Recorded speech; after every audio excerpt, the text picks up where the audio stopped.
ইয়াৰ দ্বাৰা জনোৱা হয় যে আজি ইংৰাজী 23 ফেব্ৰুৱাৰী 2025 তাৰিখে হাতীপুখুৰী মণ্ডল কংগ্ৰেছৰ দ্বাৰা অনুষ্ঠিত কৰিবলগীয়া কৰ্মী সভাখনৰ অনুমতি ইতিমধ্যে জিলা প্ৰশাসনে বাতিল কৰিছে। গতিকে সকলো ৰাইজৰ জ্ঞাতাৰ্থে জনোৱা হয় যে অনুমতি বহিৰ্ভূত এনে সভাত অংশগ্ৰহণ কৰিলে আইনমতে বিহিত ব্যৱস্থা গ্ৰহণ কৰা হ'ব। আপোনালোকক জনোৱা হয় যে ৰূপহীয়া থানা এলেকাত কোনো ধৰণৰ জনসমাগম অৰ্থাৎ একে স্থানত 5 জন বা তাতকৈ অধিক ব্যক্তি থাকিবলৈ অনুমতি দিয়া হোৱা নাই।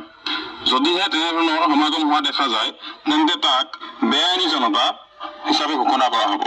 গতিকে আপোনালোকক আঁতৰি যাবলৈ অনুৰোধ জনোৱা হ'ল, অন্যথা আপোনালোকক বেআইনী জনতা হিচাপে গণ্য কৰা হ'ব আৰু আইনী ব্যৱস্থা হাতত লোৱা হ'ব।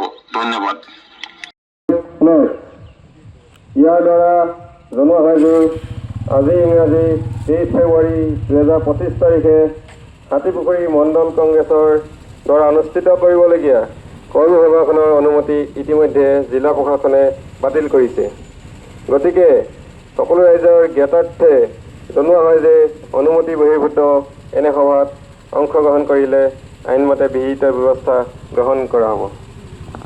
আপোনালোকক জনোৱা হয় যে ৰূপহীয়া থানা এলেকাত কোনো ধৰণৰ জনসমাগম অৰ্থাৎ একে স্থানত 5 জন বা তাতকৈ অধিক ব্যক্তি থাকিবলৈ অনুমতি দিয়া হোৱা নাই। যদিহে তেনেধৰণৰ সমাগম হোৱা দেখা যায় তেন্তে তাক বেআইনী জনতা হিচাপে ঘোষণা কৰা হ'ব। গতিকে আপোনালোকক আঁতৰি যাবলৈ অনুৰোধ জনোৱা হ'ল, অন্যথা আপোনালোকক বেআইনী জনতা হিচাপে গণ্য কৰা হ'ব আৰু আইনী ব্যৱস্থা হাতত লোৱা হ'ব। ধন্যবাদ।